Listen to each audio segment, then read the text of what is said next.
ದೇಶದಷ್ಟು ಕ್ರೂರವಾದ ಪದ್ಧತಿ ಆಚರಣೆಗಳಿರುವ ಮತ್ತೊಂದು ಪ್ರದೇಶವನ್ನು ನೀವು ನೋಡಕ್ ಸಾಧ್ಯನೇ ಇಲ್ಲ. ಒಂದ್ ಸರಕ್ಕೆ 2 ಮಣಿಸರಗಳನ್ನ ಹಾಕಿ ಒಂದು ಮಗುಗೆ ಬಾಲ್ಯದಲ್ಲಿ 10 ವರ್ಷಕ್ಕೆ 12 ವರ್ಷಕ್ಕೆ ಕಟ್ಟಿ ಬಿಟ್ರೆ ಅದರ ಜೀವನ ಕ್ಲೋಸ್. ನಿನ್ನೆ ಅಲ್ಲ ಮೊನ್ನೆ ನಾನು ಸುಕನ್ಯಾ ಮಾರುತಿ ಅನ್ನುವಂತಹ ಒಬ್ಬ ತಾಯಿ ದೇವದಾಸಿ ಮಗಳು ದೊಡ್ಡ ಪ್ರೊಫೆಸರ್ ಆಗಿ ಬೆಳೆದು ನಿಂತು ತನ್ನ ಆತ್ಮಕಥೆಯನ್ನ ಬರೆದುಕೊಂಡಿದ್ದಾಳೆ. ಎಷ್ಟು ಅಸಮಾನತೆ ನಮ್ಮ ನಡುವೆ ಇರ್ತವೆ. ಹೆಣ್ಣು ಅನ್ನುವ ಕಾರಣಕ್ಕಾಗಿ ಅಸಮಾನತೆಗಳಿರ್ತವೆ. ಇಂಥ ಜಾತಿಯಲ್ಲಿ ಹುಟ್ಟಿದ ಅನ್ನೋ ಕಾರಣಕ್ಕಾಗಿ ಅಸಮಾನತೆ ಇರ್ತವೆ. ನಾವೇನು ಅರ್ಜಿ ಹಾಕೊಂಡು ಹುಟ್ಟು ಬಂದಿದೀವ ಇದೇ ಜಾತಿ ಹುಟ್ಟಬೇಕು ಅಂತ? ಇಲ್ಲ, ಹುಟ್ಟಿ ಆಗಿದೆ. ಅದಕ್ಕೆ ರೆಸ್ಪೆಕ್ಟ್, ಸ್ವಾಭಿಮಾನ, ಗೌರವ, ವ್ಯಕ್ತಿ ಗೌರವ. ದೇವನೂರು ಮಹಾದೇವ ಅವ್ರದ್ದು ಒಂದು ಮಾತಿದೆ, 6 ಅಡಿ ಮನುಷ್ಯನನ್ನ 3 ಅಡಿ ಮಾಡುವ ಒಂದೇ ಪ್ರಶ್ನೆ ಏನಂದ್ರೆ ನೀನ್ ಯಾವ ಜಾತಿಯವನು ಅಂತ ಕೇಳಿದ್ರೆ ಸಾಕು. ಬಹಳ ಜಗಜಟ್ಟಿಗಳ ತರ ಇರ್ಲಿ ಈ ಸೊಸೈಟಿಲಿ, ಎದುರಿಗೆ ಬಂದವನು ಯಾವ ಜಾತಿಯವನು, ನೀನು ಯಾವ ಕುಲದವನು ಅಂದ್ರೆ ಮುಗಿದೋಯ್ತು. ಕ್ಯಾಸ್ಟ್ಗಳು ಎಷ್ಟು ಪ್ರಧಾನವಾಗಿವೆಯೋ ಕ್ಯಾಸ್ಟ್ ಒಳಗೆ ಕ್ಲಾನ್ಸ್ ಕೂಡ ಅಷ್ಟೇ ಪ್ರಧಾನವಾಗಿವೆ, ಬಹಳ ಭೀಕರವಾಗಿವೆ. ಬಹಳ ಪ್ರತಿಷ್ಠಿತ ಸಮುದಾಯದಲ್ಲೇ ಕರ್ನಾಟಕದಲ್ಲಿ 25 ವೆರೈಟೀಸ್ ಇದೆ. ನೀವು ಕುಲಶಾಸ್ತ್ರೀಯ ಅಧ್ಯಯನವನ್ನ ಮಾಡ್ಲಿಕ್ಕೆ ತೊಡಗಿದಾಗ ಗೊತ್ತಾಗುತ್ತೆ. ಆಂಥ್ರೋಪಾಲಜಿಯನ್ನ ಗಮನಿಸಿದಾಗ ನನಗೆ ಬಹಳ ಸಂತೋಷ ಆಗಿದ್ದು, ಇದರಲ್ಲಿ ಎಷ್ಟು ಚೆನ್ನಾದ ಫ್ರೇಮ್ ವರ್ಕ್ ಮಾಡಿದ್ದಾರೆ.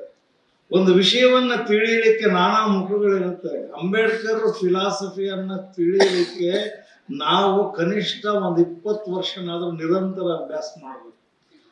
ನಾನು ಮತ್ತೆ ಎದುರುವುದು ಒಂದೇ 10 ಸಂಪುಟಗಳು ನನ್ನ ಟೇಬಲ್ ಮೇಲೆ ಯಾವಾಗಲೂ ನನ್ನನ್ನು ಎದುರಿಸ್ತಾ ಇರ್ತವೆ.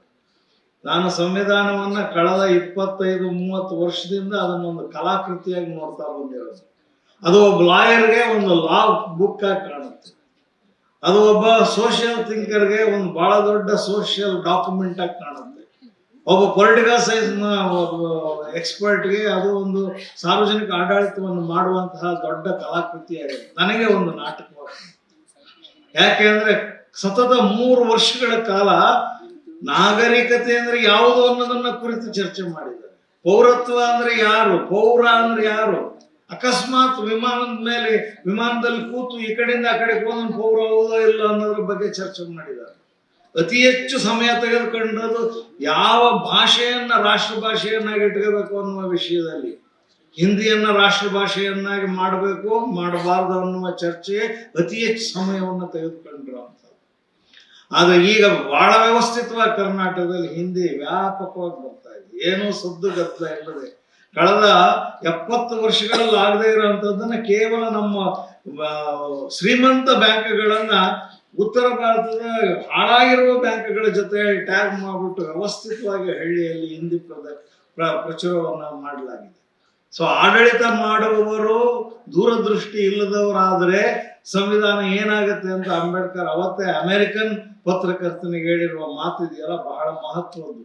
ಅಲ್ಲೇ ಅವ್ರು ಕೂತಿದ್ದ ಒಂದು ಕುರ್ಚಿಯ ಮೇಲೆ ಅವ್ರನ್ನ ಹತ್ತಿಸಿ ನಿಲ್ಲಿಸಿ ಕೇಳ್ತಾರೆ, ಇದೆಲ್ಲ ಇಲ್ಲ, ಇದು ಬಹಳ ಒಳ್ಳೆಯ ಸಂವಿಧಾನ, ಜಗತ್ತಿನ ಎಲ್ಲ ಒಳ್ಳೊಳ್ಳೆದನ್ನು ತಗೊಂಡ್ಬಂದು ಇಲ್ಲಿ ಬರ್ದಿಟ್ಟಿದೀವಿ, ಆದ್ರೆ ಇದನ್ನ ಎಕ್ಸಿಕ್ಯೂಟ್ ಮಾಡೋರು ಬಹಳ ಒಳ್ಳೆಯವರು ಬರಬೇಕು. ಹಾಗಾದ್ರೆ ನಿಮ್ ದೃಷ್ಟಿಯಲ್ಲಿ ಒಳ್ಳೆಯ ಸಂವಿಧಾನ ಯಾವುದು ಅಂದ್ರೆ ನಿಮ್ಮದು ಅಂತ ಹೇಳ್ತಾರೆ. ಆಗ ಪ್ರಶ್ನೆ ಕೇಳಿದ ಪತ್ರಕರ್ತ ಅಮೆರಿಕದವನಿರ್ತಾರೆ. ಹೇಗೆ?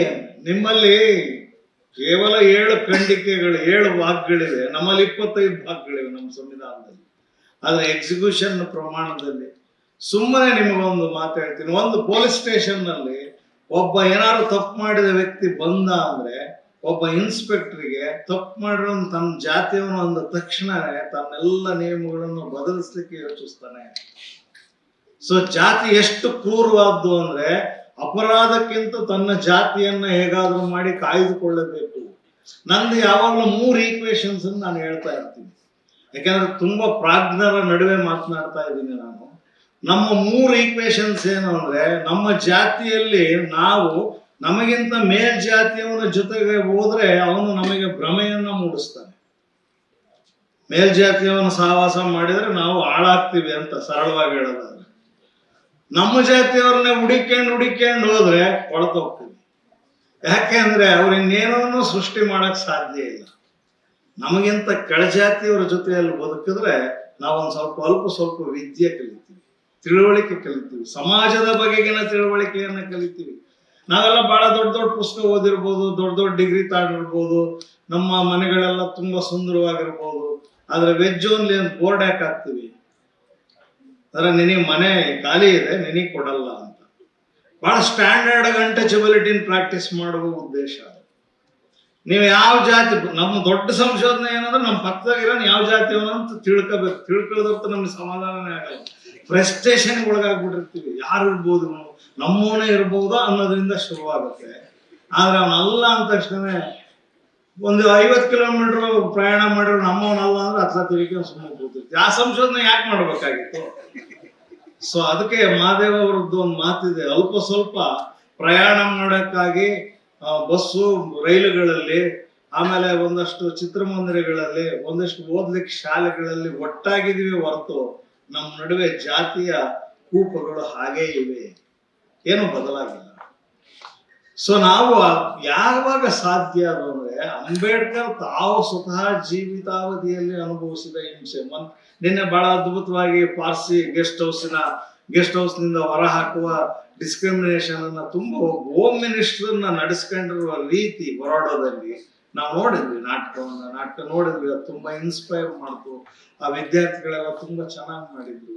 ಸೊ ಕಲಾಕೃತಿಗಳು ಅನೇಕ ವಿಷಯಗಳನ್ನ, ಅನೇಕ ಪುಸ್ತಕಗಳಲ್ಲಿರುವ ವಿಷಯಗಳನ್ನ ಒಂದು ದೃಶ್ಯಾವಳಿಯಲ್ಲಿ ಮನಮುಟ್ಟುವಂತೆ ತಿಳಿಸ್ತಾರೆ. ಸೊ ಅಂಬೇಡ್ಕರ್ ಬಗ್ಗೆ ಬಹಳ ದೊಡ್ಡ ಒಂದು ಫೆಸ್ಟಿವಲ್ ಅನ್ನೇ ರಂಗಾಯಣಿಗೆ ಸರಿ ಮಾಡಿತ್ತು. ಹಾಡುಗಳನ್ನ ಹೇಳುವ ಬಹಳ ದೊಡ್ಡ ದೊಡ್ಡ ಕಲಾವಿದರನ್ನ, ಬಹಳ ದೊಡ್ಡ ದೊಡ್ಡ ನಾಟಕಗಳನ್ನ ಅಲ್ಲಿ ಸಮಾವೇಶಗೊಳಿಸಿದಾಗ 2 ದಿವಸದ ಒಂದು ವಿಚಾರ ಸಂಕಿರಣವು ಅದರ ಅಡ್ಜಾಯನ್ ಆಗಿತ್ತು. ಬಹಳ ಮಹತ್ವದ್ದು. ಇದರ ರೂಪುರೇಷೆಯನ್ನು ಏನ್ ಮಾಡಿದ್ದಾರೆ, ಅದು ಎಕನಾಮಿಕಲ್ ಅಪ್ರೋಚ್ ಆಗ್ಬೋದು, ಸೋಷಿಯಾಲಜಿಕಲ್ ಅಪ್ರೋಚ್ ಆಗ್ಬೋದು, ಆಂಥ್ರೋಪಾಲಜಿಕಲ್ ಆಗ್ಬೋದು, ಎಷ್ಟು ಜ್ಞಾನ ಶಾಖೆಗಳಲ್ಲಿ ಅವ್ರಿಗೆ ಪ್ರವೇಶ ಇತ್ತು ಅನ್ನೋದೇ ನನಗೆ ಬಹಳ ರೋಮಾಂಚನ. ನಾನು ಅದಕ್ಕೆ ಆಯ್ತಪ್ಪ, ಅವಾಗ ತುಂಬಾ ಕಷ್ಟಪಟ್ಟು ಅವ್ರು ಓದಿದ್ರು, ಎಲ್ಲ ಅನುಕೂಲಗಳಾದ್ಮೇಲೆ ನೀವ್ಯಾಕೆ ಓದ್ಲಿಲ್ಲ? ನಾವ್ ಯಾವಾಗ್ಲೂ ಬಹಳ ಮುಖ್ಯವಾದ ವಿಷಯನ ಗಮನಿಸ್ಬೇಕು. ಒಂದು, ನಾವು ಡೆಮಾಕ್ರಸಿ ಅಂದ ತಕ್ಷಣನೇ ನಮ್ಗೆ ಇರುವ ದೊಡ್ಡ ಅಪಕಲ್ಪನೆ ಏನಂದ್ರೆ ನಮ್ಮ ರಿಸರ್ವೇಶನ್ ಬಗ್ಗೆ ಸಾಮಾನ್ಯವಾದ ತಿಳುವಳಿಕೆ ಇಲ್ಲದಲ್ಲೇ ನರಳುತ್ತಾ ಇದೀವಿ ಬಹಳಷ್ಟು ಜನ.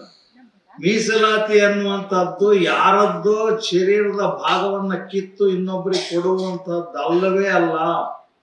1874ರಲ್ಲಿ ಮೈಸೂರಿನಲ್ಲಿ ಫಸ್ಟ್ ರಿಸರ್ವೇಶನ್ ಪಾಲಿಸಿ ಜಾರಿಯಾಯಿತು. 1 ಮತ್ತು 10ನೇ ಬಿಂದುವಿನ ಸ್ಥಾನಗಳನ್ನ ಬ್ರಾಹ್ಮಣರಿಗೂ, 2ರಿಂದ 9ನೇ ಸ್ಥಾನಗಳನ್ನ ಇತರರಿಗೂ ಕೊಡ್ಲಿಕ್ಕಾಗಿ ಮೀಸಲಾತಿ ಬಂದಿದ್ದು. ಬರೋಡಾ ಮತ್ತು ಶಾಹು ಮಹಾರಾಜ್ ಕೊಲ್ಹಾಪುರ್ ಮತ್ತು ಮೈಸೂರು ಸಂಸ್ಥಾನ, ಇವು 3 ಕೂಡ ಡೆಮಾಕ್ರಸಿಯ ಬಹಳ ಮೇಜರ್ ತಳಹದಿಯಾದಂತಹ ರಾಜ ಸಂಸ್ಥಾನಗಳು. 556 ಸಂಸ್ಥಾನಗಳಲ್ಲಿ ನಾವು ನೆನ್ಪಿಟ್ಕೋಬೇಕಾಗಿರುವ 3 ಸಂಸ್ಥಾನಗಳಿವೆ. 1902ರಲ್ಲಿ ನಾಲ್ವಡಿ ಕೃಷ್ಣರಾಜ ಒಡೆಯರ್ ಪಟ್ಟಕ್ಕೆ ಬರ್ತಾರೆ. ಅದೇ ವರ್ಷ ಶಾಹು ಮಹಾರಾಜರು ಮೀಸಲಾತಿಯನ್ನ ಜಾರಿಗೆ ತರ್ತಾರೆ. ಅಲ್ಲಿ ಬಂದ ಒಬ್ಬ ಲಾಯರ್ ಬಂದು ಕೇಳ್ತಾನೆ, ಇದು ಅನ್ಯಾಯ ಅಲ್ವಾ ಸ್ವಾಮಿ, ಹಿಂಗೆಲ್ಲ ಮಾಡ್ತೇವೆ. ಅಲ್ಲ, ಮೀಸಲಾತಿಯನ್ನ ಯಾರಿಗಾದ್ರೂ ಕೊಟ್ರೆ ಅದು ಅನ್ಯಾಯ ಅಂತ ಯೋಚನೆ ಮಾಡೋದಕ್ಕಿಂತ ಕ್ರೂರವಾದ ಯಾವುದು ಇಲ್ಲ. ಅದಕ್ಕೆ ನನಗೆ ಯಾವಾಗ್ಲೂ ಮೇಲ್ಜಾತಿಯವರಿಗೂ ಒಂದು ವಿವೇಕ ಬೇಕು. ಕೆಳಜಾತಿಯವರು ಕೀಳರ ಮೇಲೆ ಬಿಡಬೇಕು, ಮೇಲ್ಜಾತಿಯವರು ಅಹಮಿಕೆಯನ್ನ ಬಿಡಬೇಕು. ಹುಟ್ಟಿದ ತಕ್ಷಣ ಯಾವ ಮನುಷ್ಯನೂ ಶ್ರೇಷ್ಠ ಆಗಲ್ಲ. ಹಂಗೇನಾದ್ರು ಇದ್ರೆ ಅದರಂತ ಅವೈಜ್ಞಾನಿಕವಾದ ಯಾವುದೂ ಇಲ್ಲ. ಅದಕ್ಕೆ ನಮಗೆ ವೈಜ್ಞಾನಿಕವಾದ ಮನೋಭಾವ ಬೇಕು. ನಮ್ಮ ಕರ್ತವ್ಯಗಳಲ್ಲಿ ಬಹಳ ಮಹತ್ವದ್ದು ಸೈಂಟಿಫಿಕ್ ಟೆಂಪರಮೆಂಟ್ ಅನ್ನು ನಾವು ಹೆಚ್ಚು ಪ್ರಚುರಪಡಿಸಬೇಕು. ವಿದ್ಯಾರ್ಥಿಗಳಿಗೆ ನಾವು ತುಂಬಿ ಕಳಿಸ್ಬೇಕಾಗಿರೋದು ಅಜ್ಞಾನವನ್ನಲ್ಲ, ವಿಜ್ಞಾನವನ್ನು. ಬಹಳ ಜನ ಏನ್ ತಿಳ್ಕೊಂಡಿದ್ದಾರೆ, ಪ್ರಾಯೋಗಿಕ ತರಗತಿಗಳು ಬರೀ ವಿಜ್ಞಾನದಲ್ಲಿ ಮಾತ್ರ ಇವೆ. ಇಲ್ಲ, ಈ ಸೊಸೈಟಿನೇ ಬಹಳ ದೊಡ್ಡ ಲ್ಯಾಬೊರೇಟರಿ, ಈ ದೇಶವೇ ಬಹಳ ದೊಡ್ಡ ಪ್ರಯೋಗಶಾಲೆಯನ್ನ ನೀವು ಸಮಾಜದಲ್ಲಿ ನೀವು ನೋಡಿ. ಪ್ರಾಕ್ಟೀಸಸ್ ಎಲ್ಲಿವೆ, ಎಂತೆಂತ ವಿಷಯಗಳಿಗಾಗಿ ಪ್ರಾಕ್ಟೀಸಸ್ ಇವೆ. ಕಲ್ಚರ್ನ ದೃಷ್ಟಿಯಿಂದ ಆಂಥ್ರೋಪಾಲಜಿಕಲ್ ಆಗಿ ಎಲ್ಲರ ಜೀವಿತಾವಧಿಯ ಪದ್ಧತಿ ಲಕ್ಷಣಗಳು ಒಂದೇ ಬಗೆಯಲ್ಲಿರ್ತವೆ. ಕಲ್ಚರ್ನ ದೃಷ್ಟಿಯಲ್ಲಿ ಯಾರು ದೊಡ್ಡವರು ಅಲ್ಲ, ಸಣ್ಣವರು ಅಲ್ಲ, ಎಲ್ಲರೂ ಸಮಾನರು. ಎಲ್ರಿಗೂ ಅವ್ರದೇ ಆದಂತಹ ಪ್ರಾಕ್ಟೀಸಸ್ ಇರುತ್ತೆ, ಅವ್ರದೇ ಆದಂತಹ ಮಡಿ ಮೈಲಿಗೆಗಳಿವೆ. ಬಹಳ ಜನ ಏನ್ ತಿಳ್ಕೊಂಡಿದ್ದಾರೆ, ನಮ್ಮ ಜಾತಿಯಲ್ಲಿ ಮಾತ್ರ ನಾವು ಬಹಳ ಮಡಿವಂತರು ಅಂತ. ಹಂಗಿಲ್ಲ. ತುಂಬಾ ಜನ ನಾನ್ ವೆಜ್ ತಿನ್ನುವರಲ್ಲಿ ಬಹಳ ವಲಸಾಗಿರ್ತಾರೆ ಜನ, ವಲಸು ತಿನ್ನೋರು ಅಂತ ಕರೀತಾರೆ. ವಾಸ್ತವ ಅವರು ವಲಸನ್ನು ಹೊರಗಡೆ ಮಾಡ್ತಾರೆ, ಮನೆ ಒಳಗೆ ಬಿಟ್ಕೊಳ್ಳೋದು. ಸಗಣಿ ನೀರ್ ಹಾಕಿ ಅವನನ್ನ ಶುದ್ಧಿ ಮಾಡಿ ಮಾಂಸ ತಿಂದ ಕಾರಣಕ್ಕೆ ಆಮೇಲೆ ಒಳಗೆ ಬಿಟ್ಕೊಳ್ಳೋದು, ಅಂತಹ ಪ್ರಾಕ್ಟೀಸಸ್. ನಾವು ನಮ್ಮ ಪಕ್ಕದಾಗಿರೋನ್ ಏನ್ ತಿಳ್ಕೊಂಡಿದೀವಿ? ನಾವು ನಮ್ಮ ಪಕ್ಕದ ಓಣಿಯಲ್ಲಿ ಹೆಂಗ್ ಬದುಕ್ತದಾನೆ ಅಂತ ನಾವು ತಿಳ್ಕೊಂಡಿಲ್ಲ. ನಮ್ಮ ಊರಲ್ಲಿ ಎಷ್ಟು ಜನ ಅದಾರೆ ಅನ್ನೋದೇ ಗೊತ್ತಿಲ್ಲ, ಎಷ್ಟು ಜಾತಿಯವರದಾರೆ ಅನ್ನೋದೇ ಗೊತ್ತಿರೋದಿಲ್ಲ. ಅವ್ರು ಮಾತ್ರ, ನಮ್ಮವ್ರು ಮಾತ್ರ ಅದಾರ, ಬೇರೆ ಯಾರಿದಾರೆ ಗೊತ್ತಿಲ್ಲ ಸರ್ ಅಂತ. 120 ಮನೇಲಿ ಯಾವ್ಯಾವ ಜಾತಿಯವ್ರು ಇದಾರೆ ಅನ್ನೋದು ಗೊತ್ತಿಲ್ಲದೆ ಇರೋಂಥ ಅಜ್ಞಾನ ನಮಗೇನಾದ್ರು ಇದೆ ಅಂದ್ರೆ ನಾವು ಹಳ್ಳಿಲಿ ಬದುಕಕ್ಕೂ ಯೋಗ್ಯರ. ಎಲ್ಲ ಇದರಿ ಲೇಬಲ್ ಏನು, ಎಲ್ಲರೂ ಇದ್ದಾರೆ. ಉಮ್ಮಡಿವಾಳ್ರು ಇದ್ದಾರೆ, ಕುಂಬಾರ್ ಇದ್ದಾರೆ, ಕುರುಬ್ರು ಇದ್ದಾರೆ, ಒಡ್ರ ಇದ್ದಾರೆ, ಇನ್ಯಾವ ಜಾತಿ ಇವೆ. 1503 ಜಾತಿ ಮತ್ತು ಉಪಜಾತಿನ ಕರ್ನಾಟಕ ಸರ್ಕಾರ ಪಟ್ಟಿ ಮಾಡಿ ಕೊಟ್ಟಿದೆಯಲ್ಲ ನಿಮ್ಗೊಂದು ಪುಸ್ತಕನ. ಅದ್ರಲ್ಲಿ ನೋಡ್ಕೋಬೇಕಲ್ಲ ನೀವು ರಿಸರ್ವೇಶನ್ ಯಾವ ಕ್ಯಾಟಗರಿಗೆ ಬರ್ತೀರಿ ಅಂತ. ಎಷ್ಟೋ ಜನಕ್ಕೆ ನೀನು ರಿಸರ್ವೇಶನ್ ಎಷ್ಟಿದೆಯಾ ಅಂದ್ರೆ OBC ಹುಡುಗರಿಗೆ ಹೇಳಕ್ ಬರೋದಿಲ್ಲ, ನನಗೆ ರಿಸರ್ವೇಶನ್ ಇಲ್ಲ ಸರ್ ಅಂತ. ನಿಂದು ಯಾವ ಕ್ಯಾಟಗರಿ ಅಂದ್ರೆ ನಂದು BC sir, 2A sir, 2B sir, 3B sir. ಇವೆಲ್ಲ ಎಂತ ಅಪಕಲ್ಪನೆಗಳು, ಪ್ರಿಜುಡಿಸ್. ಆಮೇಲೆ ಯಾರೋ ಏನೋ ಕೊಡೋದಿಲ್ಲ. ಅದಕ್ಕೆ ನನಗೆ ಕುದ್ಮೂಲ್ ರಂಗರಾವ್ ಬಹಳ ದೊಡ್ಡ ಮನುಷ್ಯರಾಗಿ ಕಾಣ್ತಾರೆ. ಒಬ್ಬ ಬ್ರಾಹ್ಮಣ ನ್ಯಾಯವಾದಿ, ಆತ ಒಂದು ಕೆಳವರ್ಗದವರಿಗೆ ಒಂದು ಹಾಸ್ಟೆಲ್ ಅನ್ನ ಕಟ್ಟಿ ಮಂಗಳೂರಿನಲ್ಲಿ. ಆ ಬೋರ್ಡ್ ಇವತ್ತಿಗೂ ಇದೆ. ನನ್ನ ಈ ಹಾಸ್ಟೆಲ್ ನಲ್ಲಿ ಓದಿದ ಅಲಕ್ಷಿತ ವಿದ್ಯಾರ್ಥಿ ಒಬ್ಬ ಆಫೀಸರ್ ಆಗಿ ಅವನು ಕಾರ್ನಲ್ಲಿ ಹೋಗ್ತಾ ಇರುವಾಗ ಅವನ ಕಾರಿನ ಧೂಳು ಎಬ್ಬಿಸಿದಾಗ ಆ ಧೂಳು ನನ್ನ ತಲೆ ಮೇಲೆ ಬಿದ್ದರೆ ನನ್ನ ಜನ್ಮ ಸಾರ್ಥಕ ಆಗುತ್ತೆ ಅಂತ ಬೋರ್ಡ್ ಬರೆಸಿದ್ದಾರೆ. ನಮ್ಮ ಮನೆ, ಅವ್ರ ಅಪ್ಪ ಜೀತದಾಡ್ ನಮ್ಮ ಮನೇಲಿ ಇರ್ತಾನೆ, ಅವನ ಮಗ ಓದಿರ್ತಾನೆ, ಅವನನ್ನ ನಾವು ವಿಶ್ವಾಸಕ್ಕೆ ಕಾಣ್ಲಿಲ್ಲ ಅಂದ್ರೆ ನಾನೆಂತ ಊರ್ ನೋಟಿನ ಸಂಬಂಧ ಇಟ್ಕೊಂಡಿದೀವಿ? ಹೌದಪ್ಪ, ಹಿಂದಿತ್ತು ಅರಸು ಪೀರಿಯಡ್ ಅಲ್ಲಿ ಜೀತದಾಳು ವಿಮುಕ್ತಿ ಬಂತು, ಟೆನೆನ್ಸಿ ಆಕ್ಟ್ ಬಂತು, ತಲೆ ಮೇಲೆ ಮಲ ಹೊರೋ ಪದ್ಧತಿನ ಕರ್ನಾಟಕ ಸುಂದರವಾದ ರಾಜ್ಯ ಯಾಕಾಗಿದೆ ಅಂದ್ರೆ ಇವನ್ನೆಲ್ಲ ಬಹಳ ಬೇಗ ಮಾಡಿದ್ದಾರೆ. 1901ರಲ್ಲೇನೆ ಪಂಚಮರ ಶಾಲೆಯನ್ನು ಆರಂಭ ಮಾಡುವ ಮೂಲಕ Mysuru the best practice social welfare ನಲ್ಲಿ ಬಹಳ ದೊಡ್ಡ ಸಂಸ್ಥಾನ ಅಂತ ಹೆಸರನ್ನು ಪಡೆದಿದೆ. ಲಂಡನ್ ನಲ್ಲಿ ಅದ್ರ ಬಗ್ಗೆ ಚರ್ಚೆ ಆಗಿತ್ತು. ನಾಲ್ವಡಿ ಕೃಷ್ಣರಾಜ ಒಡೆಯರಿಗೂ ಶಾಹು ಮಹಾರಾಜರಿಗೂ ಗಾಯಕ್ವಾಡ್ ಮಹಾರಾಜರಿಗೂ ಪಾಠ ಕಲಿಸಿದವನು ಮೇಷ್ಟ್ರು ಫ್ರೇಜರ್ ಅಂತ. ಧಾರವಾಡದಲ್ಲಿ ಗಾಯಕ್ವಾಡ್ ಮಹಾರಾಜರಿಗೆ ಪಾಠ ಕಲಿಸ್ತಾನೆ. ಒಂದು ಕಿರುಬೆರಳಿಗೆ ಒಂದು ಉಂಗುರ ಹಿಡಿಸ್ಕೊಳ್ಳೋದಿಲ್ಲ. ನಾನು ನಿಮಗೆ ವಿದ್ಯಾಭ್ಯಾಸ ಹೇಳಿಕೊಡ್ಲಿಕ್ಕಾಗಿ ಬ್ರಿಟಿಷರು ನನಗೆ ದುಡ್ಡು ಕೊಟ್ಟಿದ್ದಾರೆ, ನನಗೆ ಸಾಕು, ನೀವು ನಿಮ್ಮ ಪ್ರಜೆಗಳನ್ನು ಚೆನ್ನಾಗಿ ನೋಡ್ಕೊಳ್ಳಿ ಅಂತ ಇಲ್ಲಿಗೆ ಇಂಗ್ಲೆಂಡಿಗೆ ಕಳಿಸಿರ್ತಾರೆ. ನಾಲ್ವಡಿಯವ್ರನ್ನ ಇಂಗ್ಲೆಂಡಿಗೆ ಕಳಿಸ್ತಾರೆ. ಅದಕ್ಕೆ ನಾವು ಯಾರ ಹತ್ರ ಕಲಿತೀವಿ ಆ ರೀತಿಯ ತಿಳುವಳಿಕೆ ಬರುತ್ತೆ. ಬಹಳ ದೊಡ್ಡ ಡೆಮಾಕ್ರೆಟಿಕ್ ಆದಂತಹ ಒಂದು ಮೈಂಡ್ ಅನ್ನ ಬಿತ್ತವನು ಪ್ರೇಷರ್. ಮೇಷ್ಟ್ರುಗಳೇ ಎಲ್ಲದನ್ನು ನಿರ್ಮಾಣ ಮಾಡ್ಲಿಕ್ಕೆ ಸಾಧ್ಯ ಇರೋದು. ಒಬ್ಬ ಒಳ್ಳೆಯ ಮೇಷ್ಟ್ರು ಏನ್ ಮಾಡ್ಬೋದು ಅನ್ನೋದಕ್ಕೆ ಈ 3 ಜನ ಮಹಾರಾಜರು, ಸ್ಥಳೀಯ ಮಹಾರಾಜರು ಮುಖ್ಯ. ಅವ್ರು ವಾರ್ನ ಮಾಡ್ತಿರ್ತಾರೆ, ನೀವು ಇವತ್ತು ಚಿತ್ರಕಲೆಯನ್ನು ಪೂರ್ಣಗೊಳಿಸಿಲ್ಲ, ನಾಳೆ ನಿಮ್ಮನ್ನು ಫೇಲ್ ಮಾಡಿದ್ರು ಆಶ್ಚರ್ಯ ಇಲ್ಲ ಅಂತ ನೋಟಿಸ್ ಕೊಡ್ತಾರೆ. ಒಂದು ಅರಮನೆಯಲ್ಲಿ ಪಾಠ ಕಲಿಸುವ ಮೇಷ್ಟ್ರಿಗೆ ಅಂತಹ ದಿಟ್ಟತೆ ಇರುತ್ತೆ. ನಾವು ಎಷ್ಟು ಕಾಳಜಿ ವಹಿಸ್ತೀವಿ ನಮ್ಮ ವಿದ್ಯಾರ್ಥಿಗಳ ಬಗ್ಗೆ. ಅವನು ಬಂದಿಲ್ಲ ಅಂತ ಒಂದು ದಿವಸ ಕೇಳಿ ನೀವು ಸಾಕು, ಯಾಕಪ್ಪ ನಿನ್ನೆ ನೀನು ಬಂದಿರ್ಲಿಲ್ಲ ಅಂತ ಕೇಳಿ. ತುಮಕೂರಿನಲ್ಲಿ ನಾನು ಅಧ್ಯಾಪಕನಾಗಿದ್ದಾಗ ವಾಕಿಂಗ್ ಹೋಗ್ತಾ ಇದ್ದೆ ಬೆಳಿಗ್ಗೆ. ಒಬ್ಬ ಹುಡುಗ ಇದ್ಕಿದಂಗೆ ಮಂಕಿ ಕ್ಯಾಪನ್ನ ಹಿಂಗೆ ಎಳ್ಕೊಂಡ. ನನಗೆ ಡೌಟ್ ಬಂತೀವಿ, ಯಾರೋ ನನ್ನ ಸ್ಟೂಡೆಂಟ್ ಇರಬೇಕು ಅಂತ. ಅವನ್ನ ಫಾಲೋ ಮಾಡು. ಅವನು ಹಾಲಿನ ಪಾಕೆಟ್ಗಳನ್ನ ಮನೆಗೆ ಹಾಕ್ತಾ ಇದ್ದ. ನಾನು ಅಕಸ್ಮಾತ್ ಯಾವಾಗಲೂ ಅವನಿಗೆ ನೀನು ಯಾಕೆ ಲೇಟಾಗಿ ಬರ್ತೀಯ ಅಂತ ಕೇಳಿದ್ದೆ. ಅವತ್ತಿನಿಂದ ಸುಮ್ಮನಾಗ್ಬಿಟ್ಟೆ. ಅವನಿಗೂ ಗೊತ್ತಿತ್ತು ನನ್ನನ್ನು ಮೇಷ್ಟ್ರು ನೋಡಿದ್ದಾರೆ.